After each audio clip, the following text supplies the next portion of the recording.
Alright you guys, so we're trying to do something new at the moment. As you can see, I'm using this as my intro shot for my videos coming out nowadays. And that's just because the wall behind me wasn't doing me any favors. So let me go ahead and show you kind of what I'm filming with. It's a very, very weird makeshift rig. It looks stupid, but the results are much better than what I was using before. So let's go ahead and quickly show you guys what I'm using. So as you can see, I've got my little light ring up at the top. It's standing on top of a foam box, which is on top of a stool, which is on top of, you can't even see that, let me turn the lights on. So like I was saying, we've got our light ring, we've got our foam box, we've got our stool, and on top of that is a container, basically. And that is pretty much for the lighting so that my face doesn't look so ugly. And then we got this bin that I used to keep lava rock in, which is more or less empty at this point. I think there is, yeah, there is, you can't really see it. There's like the slightest bit of lava rock that I couldn't really get out, or wasn't really trying to get out. Oh, there we go. And basically this is what the GoPro's been sitting on. This is my filming rig, essentially. So I've been doing a bit of research on filming tips and tricks to kind of make the video quality a bit better. And I found that having a light source that you can kind of have shining on you at an angle can help you film in a darker environment. So, you know, you guys can see the tank really nicely behind me, but because the light is coming from behind, my face would be a lot darker if it wasn't for this light ring. So that helps, but it's also not shining onto the tank as much, so it's not kind of blocking your view, so it's at a decent angle that it's not also blinding me. That way the video just looks a lot clearer. I stand out, the fish stand out, and we all look pretty good. What else to say about this? Yeah, we're trying to get the height up as well, plus I wanted to have a decent background. Before, the background was the wall that was over there, and that wasn't really the best background in the world. I couldn't change the color of that background. Even if I tried on my editing software, it just wasn't going very well. So I started to use this because at least people are much happier looking at this tank than looking at a blank wall when I do my intros to all my videos. So that's pretty much just a quick update on what I've been doing over since the last update. So that was the January update, now this is the February update. Let's see what's going on at the moment. Just for reference, this is what it looks like when I film without the lighting ring. So I can tell that it's a lot darker already. So hopefully you can actually appreciate the difference between filming with the lighting ring and filming without it. So at least I can have this as my background. Otherwise, I wouldn't be able to have this as my background essentially because it's so much darker without the lighting ring. Alright, so in this month's update, we've obviously gone through a couple of changes. You guys have definitely seen them in the videos that have come out. But let's go ahead and start with this tank behind me and kind of talk about what's been going on with the 180. First things first, let me quickly clarify. I call this tank a 180. It's technically a 210. It's 7 feet wide, 2 feet tall, 2 feet from front to back. But the reason I call it a 180 is because the manufacturers have put the internal volume as 700 liters, and then when you calculate it into US gallons, which is what I use to reference this tank, it comes up to 180 gallons. And obviously this isn't filled up all the way to the top, so it's not 210 gallons of water that this holds, it's 210 gallons of space this takes up.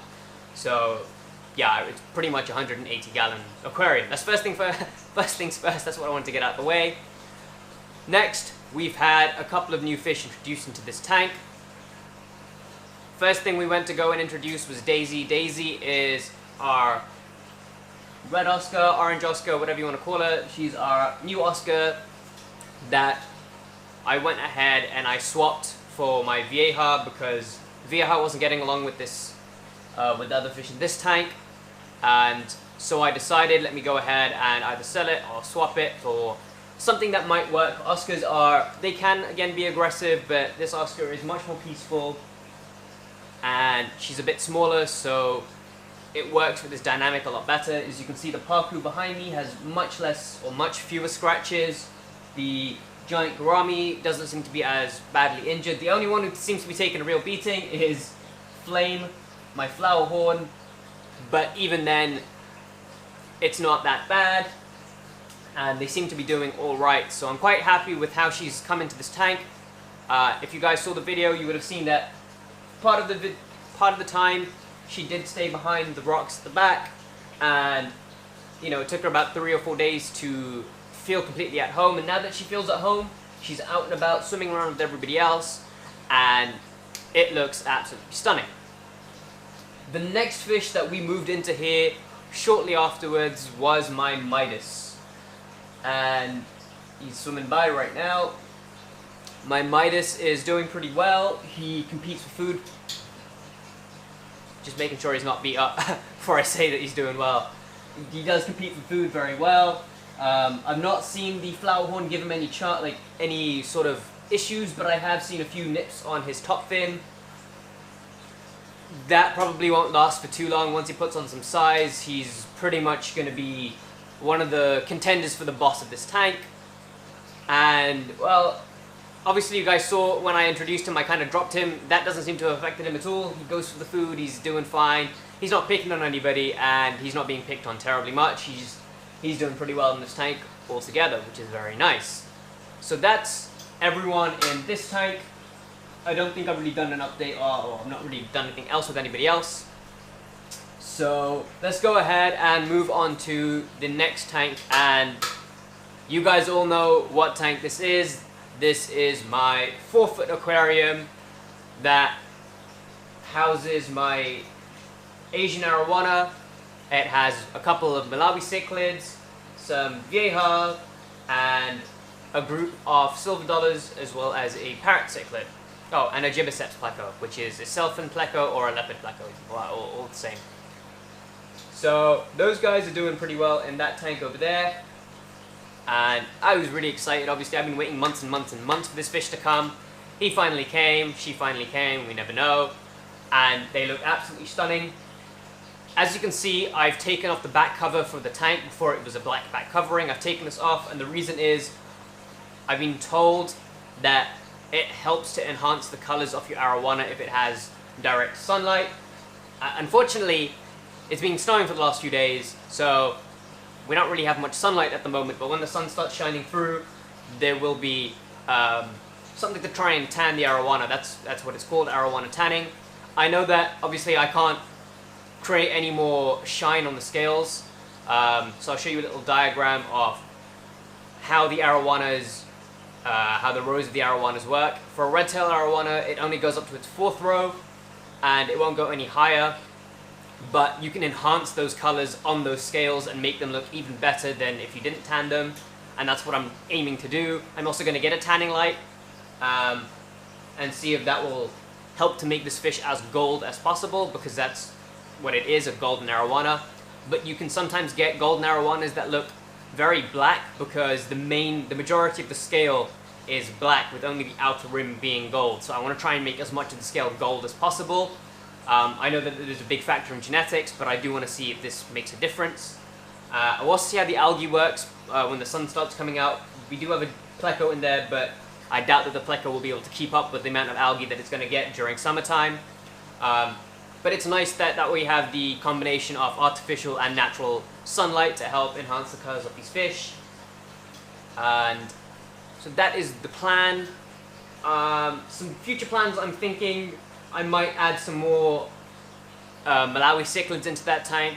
The Malawi Cichlids in the store are slightly bigger than my Cichlids, and I kind of want to wait until they're roughly the same size, just because Cichlids in general, like I've said in many videos, are aggressive.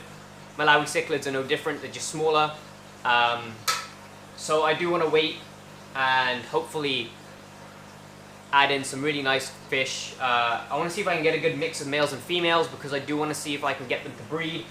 And that will be another project that I'll be doing over the summer, if I can get some pairs.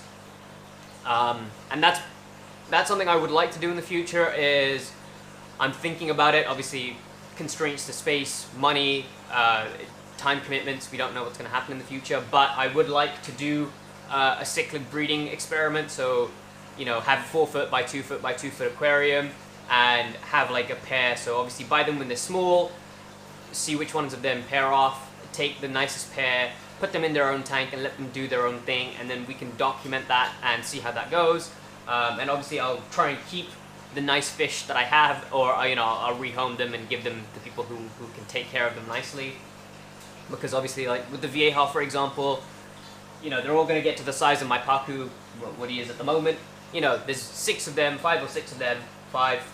So if I kept all of them 5 Vieja, that'd be a lot of bioload increase on this tank, and obviously I won't be able to do that because I won't be able to give the rest of my fish the best water conditions and the best home, because they'll be fighting for space. So then I will rehome them to other people, and obviously if I get other pairs, then if there are other avid breeders out there, then I can sell them on to those guys, and then they can make the most of it. So yeah, that's that tank updated, as well as the future plans. Future plans for this, I don't actually know if I've got anything to do. It's just transition between small cichlids, big cichlids, small arowana, big arowana. It's like the stepping stone until one day I get a bigger tank, and then these fish that are outgrowing this tank will go into the even bigger tank. Yeah, so the next tank we're going to move on to is the turtle tank, and the main thing I've done here is I've changed out the filter. The filter that they had before was small, and the reason I changed out the filter is actually to do with the tank that you'll see after this, but it just needed a new place to go. It was a functioning filter, it was big, and I know turtles produce a lot of waste, so I thought this would probably be a really good thing to just improve the water conditions, water quality in that tank. So I went ahead and I added those in, and I had to add some rocks in because it kept on tilting upwards and then the water was spraying everywhere. So hopefully it stays. It's been like that for at least a week now. We'll see how it goes. I might have to do something else to make it stick more permanently, but we'll see. Finally, we're moving on to the planted aquarium, and in the planted aquarium you can't really see much. It's covered in a big screen of algae, but we've had a few things happen. First things first, the shrimp that I had, I've taken a picture, it's all on my Instagram. She was buried, she had eggs, she's hatched, they've hatched, and there are a couple of baby shrimp swimming about the tank. I'll show you a couple of pictures because, they're too small for the camera to pick up. You can also see a heck of a lot of snails. These are pretty much going to be food for my, my turtles. The cat's saying that I have to wrap it up. Okay. So, as you can see, these snails are pretty much food for the turtles. I'm growing pondweed on top as well as water lettuce. Again, this is more food for the snails. And I'm trying to get my Monte Carlo to grow, so I'm dosing that with CO2. You guys have seen that I've rescaped the whole, I've redone the tank a bit so it looks a bit better. It is primarily just a breeding ground for snails, for water lettuce, and for pondweed. The reason I have shrimp in is just to increase the bioload, so it acts as fertilizer for plants, and just to keep it cycled so that there is a nutrient balance in the tank, I would say. Yeah, that's pretty much it for that tank. My cat is calling me, so I'm going to wrap this video up really quickly.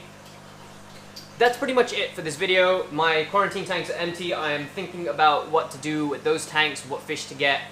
I have an idea for the cube tank, but I'm going to keep that to myself just now. I need to wait until summer and see how things go. The reason I say summer is just because I will start working during the summer and I'll have an income, so I'll be able to actually do a bit more with my aquariums and bring you some better content. So I hope you guys have enjoyed today's video so far, and I hope you guys are keeping safe. Obviously, this period of quarantine is persisting a bit longer than we hoped, but hopefully you guys are enjoying my videos and they help keep you upright. And yeah, thank you guys so much for watching my video. Keep safe, keep watching, peace out.